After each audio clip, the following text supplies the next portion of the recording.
Saudara-saudara sekalian, apabila kita merefleksi pada hasil IPK tahun 2020, Indeks Persepsi Korupsi Indonesia pada 2020 melorot 3 poin menjadi 37.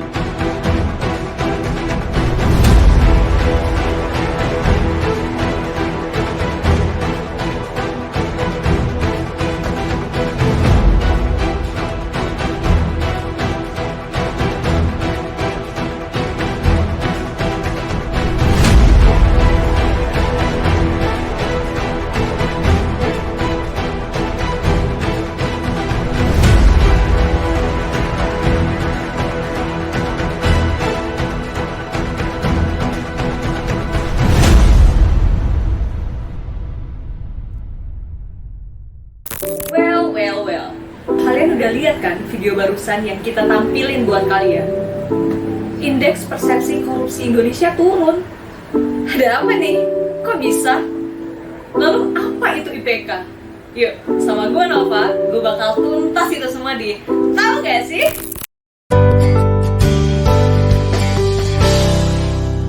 Pada bulan Januari tahun 2021, Transparency International, yaitu sebuah organisasi internasional, merilis data dan bertujuan untuk melawan korupsi. Dan data tersebut merupakan hasil survei terkait korupsi. Indeks persepsi korupsi merupakan hasil data yang dirilis oleh Transparency International. Apaan tuh IPK? Tadi kan gue udah jelasin, IPK merupakan indeks persepsi korupsi. Tapi apa artinya IPK? Yaitu sebuah publikasi tahunan yang mengurutkan negara-negara yang ada di dunia berdasarkan persepsi atau anggapan terhadap korupsi di jabatan publik dan juga politik. Lalu hasilnya gimana? Nah, pada tahun 2020 Indonesia itu menduduki peringkat 102 dunia dengan skor 37. Dibandingin dengan tahun sebelumnya, Indonesia itu turun loh 17 peringkat. Kenapa gue bisa bilang kayak gitu? Karena datanya menunjukkan pada tahun 2019 Indonesia itu menduduki peringkat 85 dunia dengan skor 40. Terus kenapa? Kok bisa kejadian seperti itu di Indonesia? Jadi, IPK itu merupakan salah satu indikator untuk pemberantasan korupsi selain indikator perilaku anti korupsi dan juga survei penilaian integritas atau biasa kita sebut dengan SPI yang nantinya juga akan gue jelasin. Jadi, semakin bagus nilai IPK suatu negara, maka akan memiliki resiko kejadian korupsi yang rendah. Namun sebaliknya nih, jika skor IPK rendah, maka itu akan menunjukkan suatu negara tersebut memiliki tingkat korupsi yang tinggi. Next, kita balik lagi ke IPK. Lalu, sumber data apa sih yang menjadi landasan untuk menyusun IPK itu sendiri? Nih, gue jelasin nih ke kalian. Yang pertama, ada Bertelsmann Foundation Transformation Index. Ada yang kedua yang namanya Economic Intelligence Unit Country Risk Ratings. Ada yang namanya juga Global Insight Country Risk Ratings. Dan ada yang keempat juga terkait dengan World Competitiveness Yearbook. Dan ada juga yang kelima nih, Political and Economic Risk Consultancy Asian Intelligence. Dan ada juga nih nilai yang keenam, Political Risk Services International Country Risk Guide. Ada yang namanya juga World Economic Forum Executive Opinion Survey. Dan yang terakhir nih adalah World Justice Project Rule of Law Index. Nah, dari data-data tadi yang gue sebutin sebelumnya, itu diolah, disusun, dirilis lah itu, muncullah yang namanya IPK, Indeks Persepsi Korupsi tadi. Tapi sebenarnya di Indonesia itu kurangnya apa sih? Padahal kan aturan-aturan yang mengatur tentang korupsi itu udah ada. Apa aja nih? Gue sebutin ya. Ada TAP MPR nomor 9/MPR/1998 tentang penyelenggaraan negara yang bersih dan bebas KKN. Lalu juga ada nih Undang-Undang nomor 28 tahun 1999 tentang penyelenggaraan negara yang bersih dan bebas KKN. Dan masih banyak lagi nih, gue tampilin ya.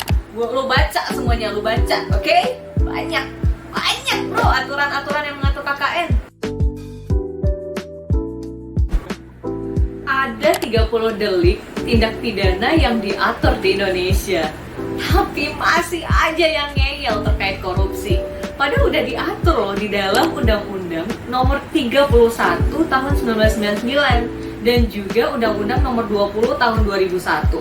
terdiri atas 7 macam perbuatan utama. Apabila dirinciin nih yang 7 tadi itu bakal jadi 30.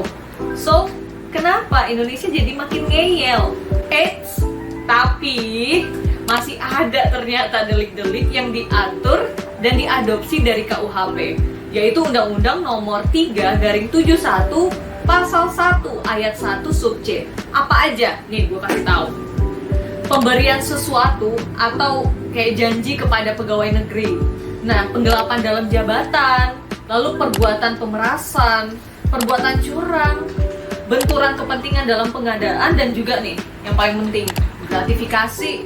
Lalu nih gue kasih tahu nih ke kalian contoh-contoh berbagai usaha untuk mencegah dan menentang korupsi. Kalau misalnya nih dalam suasana di perkuliahan atau di sekolahan kita membangun zona integritas. Tapi kalau skopnya lebih gede lagi, kita bangun tuh wilayah bebas korupsi atau biasa kita singkat dengan WBK. Dan masih banyak lagi nih kalau misalnya gue sebutin. Tadi gue bilang kan, kalau misalnya dalam sekolah atau dalam pendidikan itu kita bisa buat kajian anti korupsi atau sosialisasi nih kayak gue sekarang, sosialisasi anti korupsi, gerakan anti korupsi, menanamkan sejak dini nih kejujuran dan lain sebagainya. Masih banyak loh. Indonesia tuh harus belajar sebenarnya dari negara-negara yang punya nilai IPK itu bagus banget, di atas, ranking di atas lah pokoknya. Dari negara mana? Gue sebutin. Ada Denmark dan juga New Zealand. Mereka itu peringkat teratas dengan nilai 88. Gokil, gede banget kan? Ya udah, nggak usah jauh-jauh deh. Tetangga aja sana, tetangga sebelah ya. Itu Singapura. Singapura itu aja mendapatkan nilai 85. Astaga, jauh banget dari Indonesia. Capek bahas korupsi, duduk mulu. Biar nahan emosi ya, biar gak emosi-emosi banget nih, kita berdiri bahasnya. Nah, tadi kan gue udah bilang tuh negara-negara mana aja, kemana aja nih kita kudu belajar. Ada negara Denmark, Finlandia, New Zealand. Nah ini nih gue sebutin kenapa Indonesia tuh kudu belajar ke negara-negara ini. Misal nih Denmark itu memiliki unit pemberantasan korupsi di setiap lembaga pemerintahan. Dan juga di Denmark itu biaya pengobatan tuh gratis, gak bayar loh. Dan juga pendidikan gratis. Jadi malah para siswa, mahasiswa itu malah mendapatkan biaya hidup. Jadi mereka gak ngeluarin uang sama sekali. Gila, gokil sih Denmark. Masuk lagi nih ke Selandia Baru. Hukuman mati dihapuskan. Tapi jangan seneng dulu loh, koruptor gak usah nyengir, oke? Memang hukum mati dihapusin, tapi hukum sanksi sosialnya tuh berat banget karena pemerintahan di sana bekerja sama dengan para media untuk mengucilkan itu para koruptor. Jadi ya mental sosialnya lebih parah sih. Mungkin bisa jadi koruptor itu bunuh diri. Gak tahu, who knows? Nah, masuk lagi nih ke negara Finlandia. Integritas benar-benar teraktualisasi banget kalau misalnya di negara Finlandia ini. Dan juga bahkan nih Perdana Menteri rela mundurin diri hanya karena berbohong saat kampanye. Ups. Gimana? Nah, implementasi undang-undang anti korupsi juga sangat baik kalau di Finlandia. Juga hidup sederhana dicerminkan dan kepemilikan mobil. Nah, di Finlandia belum tentu nggak punya mobil, nggak kaya, belum tentu guys kalau di Finlandia kayak gitu. Cuman mereka itu lebih memanfaatkan transportasi publik yang disediakan oleh pemerintah. Jadi sarana prasarana mereka di sana itu mau bener-bener mumpuni. Oke? Di Finlandia juga memiliki SDM yang unggul. Kita tahu para ahli atau istilahnya saintis-saintis dunia itu juga berasal dari Finlandia. Kok bisa sih apa-apa gratis? Di Denmark, pengobatan gratis. Finlandia, pendidikan gratis. Kenapa sih kita belum bisa? Nih, gue kasih lihat ya, kenapa Indonesia tuh masih belum bisa seperti itu. Karena kalian belum tahu aja kerugian akibat korupsi yang terjadi di suatu negara. Nih, gue tunjukin. Gue kasih contohnya aja ya, simpelnya itu di negara kita yang masih hangat itu bansos COVID-19.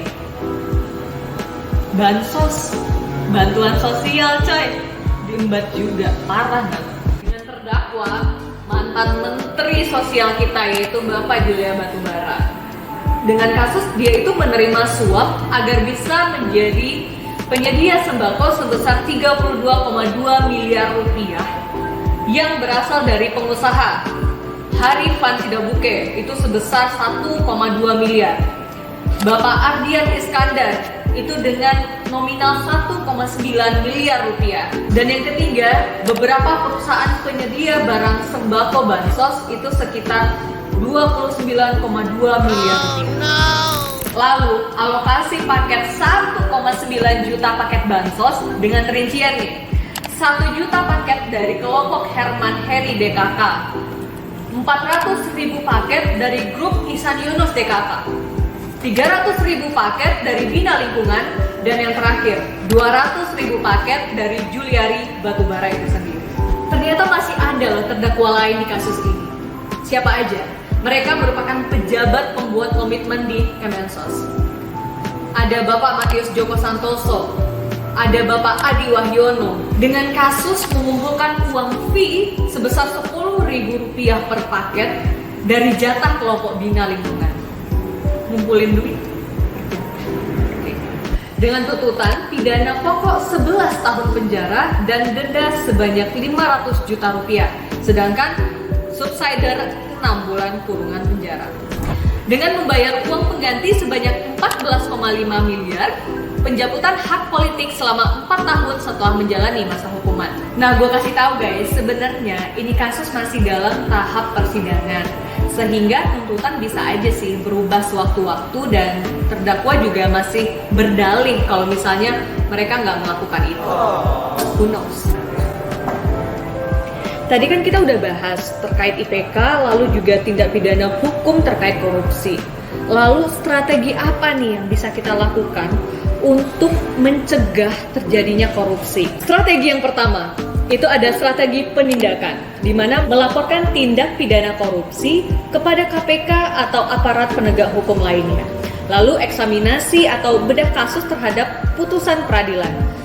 Dan yang kedua, itu ada strategi perbaikan sistem, seperti halnya kayak membangun zona integritas, lalu juga memantau pelayanan publik, melakukan kajian dan penelitian terhadap permasalahan korupsi.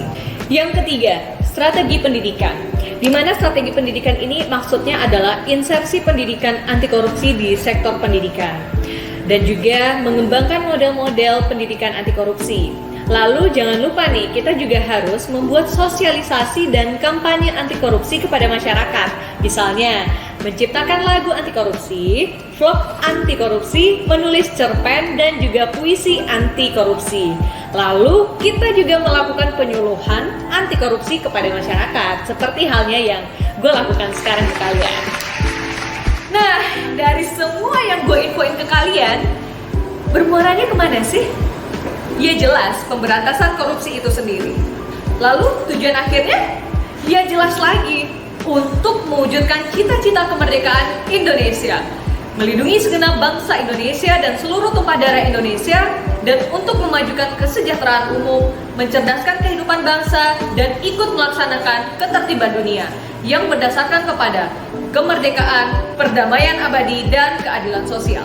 Sehingga ultimate goals kita yaitu menurunnya tingkat korupsi akan selaras jika efektivitas pencegahan dan pemberantasan korupsi juga meningkat, serta akan terbangunnya integritas pemerintah, masyarakat, politik, dan juga swasta. Oke guys, gue menghimbau ke kalian semua, yuk sama-sama kita berantas korupsi, karena korupsi itu jahat guys. Yang kamu lakukan ke aku itu jahat. So, jangan jadi apatis. Yuk, sama-sama kita peduli terhadap aturan, peduli terhadap pemerintahan. Karena kalau bukan kita, siapa lagi? Indonesia bangkit, Indonesia tumbuh.